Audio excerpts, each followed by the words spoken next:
Aujourd'hui, présentation de la Ford Tourneo Connect 2018.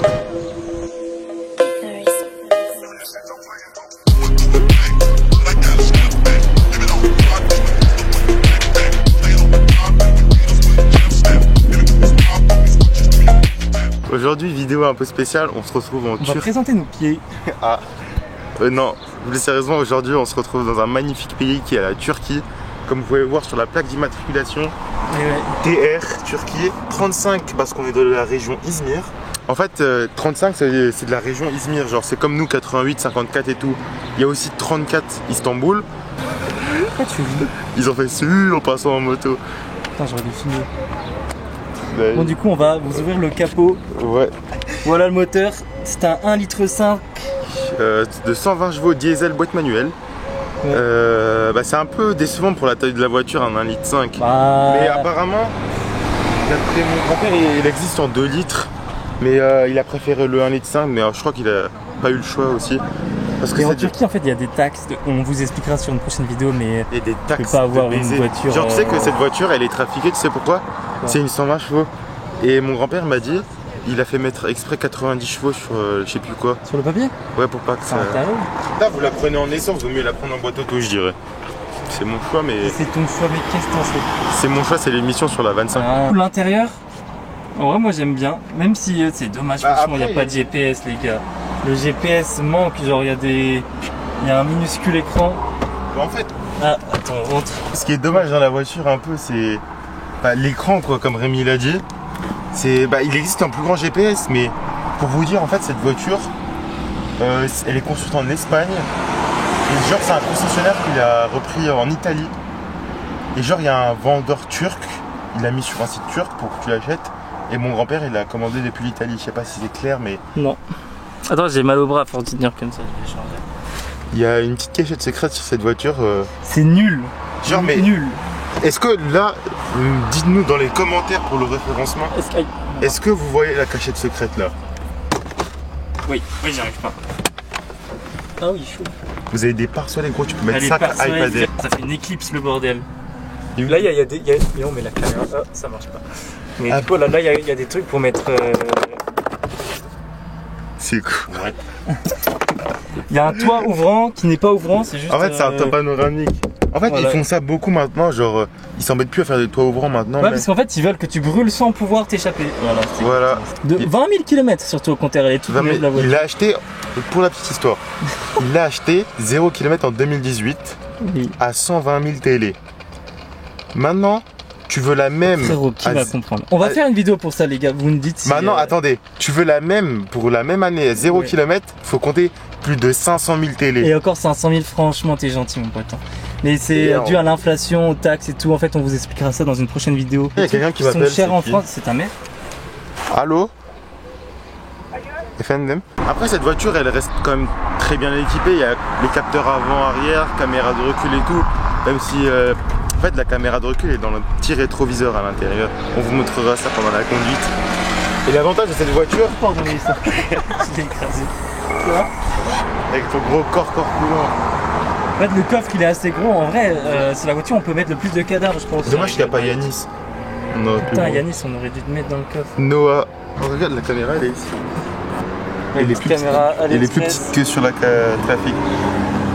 Oui, sur la trafic, le bordel, petite anecdote aussi. En France, ça c'est interdit. Le truc qui est autour de la plaque d'immatriculation. Ouais. Je sais pas si vous le saviez. Parce qu'en fait, c'est plus facile d'enlever la plaque et en mettre une autre. Ouais, en fait, tu prends juste un tournevis ou un truc comme ça. Et ça te déclipse et tu l'enlèves comme tu veux. Ça, c'est dire quoi, gros? Auto-coach. Auto-coach. Auto-conduite. Ouais, bien sûr. Bon, allez, on passe à la conduite. Et je conduis vite fait sur le parking. Tu vas conduire un petit peu. Et puis, moi, après, je conduirai sur la route parce qu'il n'a pas le permis. Moi non plus, mais ça, c'est pas grave. C'est pas grave. Un détail. Du coup, cette voiture, elle reste quand même bien clim automatique. Pourquoi tu défends? À chaque fois que ça lui, il défend. Vous avez remarqué?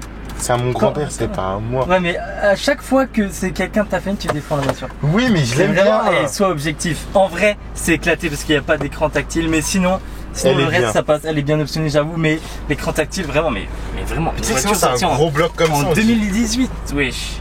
Mais même, il foutait un écran. Après, il y a quand même le Bluetooth, mais tu peux pas mettre de musique. Tu peux même pas mettre de la musique, c'est éclaté. Je sais. Du coup, on va fermer le toboggan avec ma maman. En vrai, ça sert à rien. Il est pas assez à l'avant, je trouve. C'est bien pour les passages arrière. Un écran ici, en fait. Et après, voilà. Du coup, je vais vous dire ce que je pense de ce produit. Wesh, mec. T'as appris à conduire où? Elle m'a grillé le passage là. Mais non, mais les auto-écoles ici.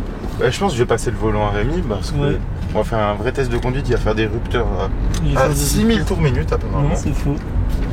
Je vais pas faire ça. En vrai, à conduire, moi je trouve qu'elle est agréable, elle est souple et le volant, genre. Putain, il se tourne tellement facilement, c'est un truc de ouf. Bah, je pense que c'est parce qu'elle est neuve aussi. Elle a que 20 000. En fait, la ville elle est entourée de montagnes et du coup, moi j'aime bien avec les cocotiers, les bananiers. C'est pas du tout un bananier. Il est où Noah? Faire un retour, tu pourras t'arrêter s'il y a personne. Petite accélération. Bien sûr, on dépasse pas les limites. C'est 50 ici, mais filme pas le compteur quand je dis ça. Filme pas le compteur. Le confort est là, mais bon, je suis pas bien réglé parce que c'est le grand-père de Mehmet qui était réglé. Il a l'air de conduire comme as. Bon, je ne juge pas, mais il arrive, il touche. Ah oui, c'est vrai. Il peut conduire avec les ventres comme as. En fait, comme elle est construite en Espagne, il n'y en a pas beaucoup en Turquie. Même en Europe, en fait, c'est une voiture très peu vendue. Il arrive comme un sanglot aberrant. Grimpe dans la bougnoule, grimpe dans la bougnoule. Dans les pays comme ça, quand vous achetez une voiture, ou alors si vous avez prévu d'aller dans des pays un peu chauds comme ça, surtout ayez une voiture avec une clim qui fonctionne. Parce que franchement, ça sauve la vie. Sans clim, tu meurs. Éteins la clim pour faire le zéro, peut-être, non? Non.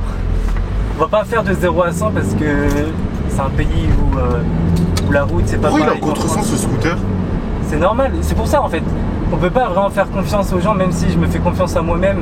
C'est une voiture que le grand-père de Mehmet m'a prêtée. J'ai fait très attention. Donc c'est pour ça on va pas risquer de faire un accident ou quoi. Oui, mais attends, mais pourquoi le scooter il était à l'envers? Mais c'est ça le truc. En fait, en Turquie, les gens ils doublent par la droite, ils doublent par la gauche, ils en ont rien à faire. Il n'y a aucune règle. Enfin, bien sûr que si, il y a des règles, mais ils en ont rien à faire. Vous voyez les scooters, est-ce que vous avez vu un casque? Genre, je sais pas si les ronds-points ici, c'est celui qui est à l'intérieur qui s'arrête, c'est pas normal. Les ronds-points, il y en a, ils font limite, ils sont au milieu du rond-point, ils se disent allez, je vais aller là-bas. Et ils foncent, ils s'en battent les couilles. Et même si t'es piéton, non, t'as pas la priorité, c'est les voitures la priorité. C'est tant que je peux t'écraser, je t'écrase. En fait, c'est celui qui menace le plus menaçant à la priorité, tu vois. S'il y a un peu une beubare et tout, là ça passe, je vais où là? Tout droit. Bon bah du coup c'est la fin de la vidéo.